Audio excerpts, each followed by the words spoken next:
So I'm finally down here. I'm down the pit and fishing. It has been an absolute mad way to start. So obviously, like I said, I've turned up at the pit, and obviously all my spots I normally fish, I just noticed a little bit small, like the weed had sort of encroached over it, and it wasn't really looking too promising. And like I said beforehand, I did not want to spend the whole night thinking, oh, am I in the weed? Am I on a spot? Am I sort of pronged up a little bit? So you know what, just get the rake out. It's like 3:30, something like that. It's 4 o'clock. Give it a little light rake, give it a bit of time, and it will settle down, and you can come back to the fishing. You know, you can come back a bit later on, the silt will settle down a bit. You can then get your rig set up, and then just sit there knowing all evening that you're fishing comfortably and correctly. And this will just make you, just fills me with confidence. So obviously I've come down here and left a couple of hours, and I've turned up, and I'm sort of looking over, and as I'm looking over, I can just see this sort of like couple of bubbles fizzing. You know when something's feeding at the bottom, and then you've got the leaves all starting to come up. But hang on, there's a few fish feeding there. One, if a minimum one, but I think there was a couple, so I've just sort of crept to the motor. I've got my rod out, and it's got like a, it's not, you know, being a bit cheeky, it's an old rig, it's got the old leader on it, and it's got like a shrimp and pepper, no shrimp and pepper. You know when it got a bit crusty in that, but you know what, let's just try it. I just gently laid it to one side of the fizzing, and I had no alarms out, all my gear was all put away, none of my pods are out. Just gently rested that rod on that spot. So as I've rested it, you know, I'm thinking, right, let's just sit down for 5, and literally within sort of 5-10 minutes, it's just gone, picked it up, and bam, I had that banging ghosty. You know what, I was just absolutely buzzing. So sort of like, it's really going to be windy, you know. Before I come in, I was like, oh, do I sit the hut, do I sit the snags? But it just shows that sometimes it's worth that little bit of extra, you know what, let's make sure it's clear, this make sure it's how we want it, you know, this make sure we're confident. I say, and with the wind and that kicking into that, you know what, I'm jumping in the hut, staying in the hut, rake my spots, got some bait out, so now I'm here. Now we've had one carp, there's a few carp boshing around, he's moving around, which is spot on. What I'm doing now is I've got a couple of rigs, a couple of setups. I've got, obviously, to the right hand side of the hut there's an overhanging tree. What I've got is I've got the classic, the new Mamba Citrus. It comes in sort of, they're 14mm buoyant, it pop up ultra buoyant, and they're very sweet, sort of tangerine kind of taste, smell, full of attractants and whatnot. And they come in just the two colours, you've got pink and orange. Orange works really good down here, so I've got that out on the right hand side on the spot. It's just got a bit of shrimp and pepper, chopped boilies, and it's got a load of liquid krill soaked into them, so I've fed that there. In front of me here, I've got another sort of helicopter set up, and in front of me I've just got the new NH1 wafters, and these are like a sort of like a nutty hemp-based protein boilie. It's designed to be really fished amongst loads of particle, but I've got no particle. I'm really confident. They've got full of attractors, so I've got that in front of me in the front spot. And on the left-hand side, it's a massive reed bed, and what happens is the big carp seem to follow it around. And since I've been here over the past X amount of years, there's always been this one big mirror carp with a big apple slice. I don't know how big he is, so I'd like to get to well over the 20 mark. And he always smashes these reeds at a certain time in the evening, just into dark. So this time I've set a trap for him. What I've done, I've not put too many sort of chops down here. I've actually baited it with a lot of corn. So before I was here, people would have corn, we were catching tench, or we've been baiting out with corn and things like that. So I've done it with corn. But what I've also done on top of that, I have got my Scopex, I've got my vanilla Scopex pop up, and what I've done is I've actually trimmed it down a little bit, but now I've topped it with a Mamba top up, which is like a replica corn because plastics are banned down here. So I'm hoping that maybe the old original carp, the ones that I haven't stocked, have come through here, and I'll just nibble, and they will pick up that being slightly different. So yeah, I'm really confident for the evening. Hoping the weather holds all right. And fingers crossed, there'll be lots more to come. I'm going to do some talks about the rigs and how it's working, but I've seen shoals of 3 or 4 carp. And a mad thing about this lake, which is an absolute nightmare, is 1 minute they're there and then they're gone. You know, that's it. And it's not an easy lake. It's not the run-of-the-mill lake. It's very weedy. It's very silty. People get put off coming down here because they just don't know how to tackle it.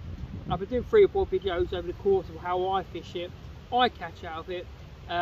But it's because you've got little holes amongst the weed, and you've got to be very accurate with your baiting, and you've got to think a little bit more out of the box of how you're going to present your baits.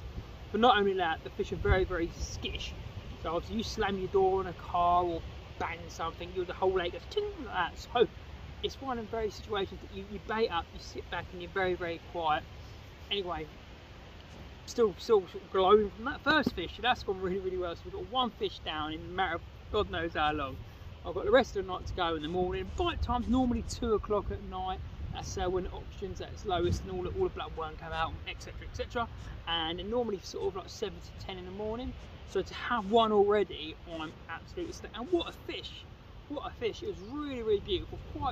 I should have weighed it, but you know what it's like when we're in a panic and it's all going on. So I didn't weigh it. I should have weighed it, but I didn't. And that's that really. Anyway, guys, I'm just going to say leave it for the evening. When I get a brawn to go, settle right down. All my spots are baited. I'll show you a bit more about the rigs later on. And I'm really, really confident there'll be some more action tonight. Best thing about this lake, and what I really, really love, is you just do not know what you're going to catch. You know, it's 1830 clay bit. There was fish in here before I turned up. There's fish being caught before I took the lake on. It's just such a weedy lake. No one can deal with it. No one, everyone has said it before me, can't deal with the weed, can't deal with the trees. And you know what? I love a challenge and I really enjoy it. So like I say, it's a very old school lake. And like many anglers say, there will not be many lakes like this left in the near future. Everything's getting very commercialised, and this is going to stay like this. And I like fishing it and I can catch. Hopefully over time people will come down and learn how to fish it too and catch. But like I say, let's get this tonight out of the way and hopefully back a few more bangers. Just been absolutely mad. So when I've come down earlier on, I sort of come down, I looked at some of my spots, and what it was is a few of the spots that I generally would fish. I noticed that the weed was coming over. Oh, and it was basically my spots were getting a bit sort of weeded over, so I took the opportunity to pass a rake through the swims a little bit, and you know what, I'm going to give it a little rake, it's early, go away, come back in an hour or so, let the water settle, then I know my spots are clear. Come here, it was fizzing, I could see fish feeding, so I just got a rig out of the car, straight, helicopter, shrimp and pepper bottom bait, it's all got a bit nuts, it's happened all a bit very, very quick, and I've had this awesome, and I'm absolutely buzzing for this. Oh, it's a big one, let me just finish off. I've had this awesome, beautiful, I'm really, really pleased with this. Dimmocks pick ghosties. We've got quite a few ghosties in here. Check this out. I'm absolutely buzzing with this fish. Absolutely, just really, really happy because it just shows you, doesn't it? You know, I raked the spot, gave it some time, come back, it's cleared, and it's beauty. I'd say it's about 16, 17 pounds. But what a beautiful fish. Let's get in. I've got a feeling it's going to be an epic, epic session. Let's get the proper equipment out. Let's get the proper camera gear. Let's do a 24-hour. A few more like this. Awesome.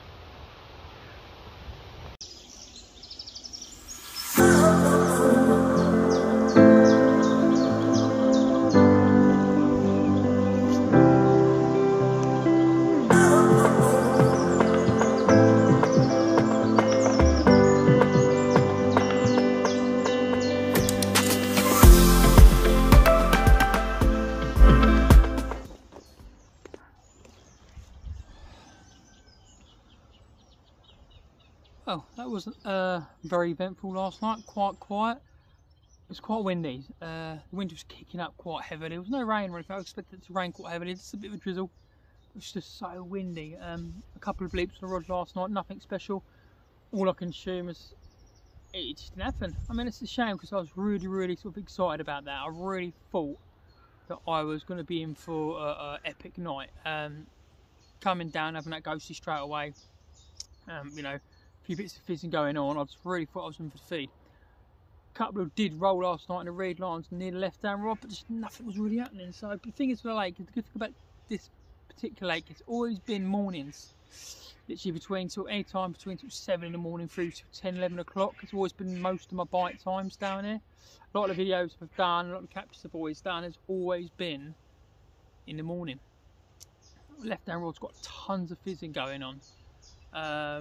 Yeah, so you know what, it's not over. I just really thought myself quite a few last night, but then that's what happens is fishing. I was just so buzzing because that was a lovely ghostie, so I was really, really pleased with that. But it didn't happen, so we can't always win. Doesn't always work out exactly as we plan. But it's probably what, 5, 6 o'clock in the morning. Woke up, cup of coffee. But woken up to fizzing. So woken up to spots that are active. They're actively fizzing. So there's fish feeding on pre-rated spots. And like I say, from experience, it normally goes nuts in the morning. So Have a cup of coffee. I'm not even going to readjust the rods. Don't think there's any need to. I'm mainly fishing a couple of rod lengths out. And yeah, it's a spot right in front of me now that is fizzing like mad. So I think it could be a matter of time. Hopefully I might get one, maybe two before I go. Oh. One good thing is, like, I think I had a good night's sleep. So let's see what can happen next. Anything can happen. Let's give it the next couple of hours. We'll see what happens. Jeremy, cook it. While I'm sitting here just waiting for the fizzing to go and hopefully to crack off another bite, I just want to quickly show you about a new product coming out by UK Angling Limited. Those who don't know, UK Angling Limited has a couple of sister companies. So we've got Mamba Baits and Tackle, which is a carp range, and then we've got the Catfish Hunter range, which is obviously a catfish hunter range. Some of the products we make with well-known bait company developers, because obviously we do like 120 products, so it's no way I could do all of them on my own.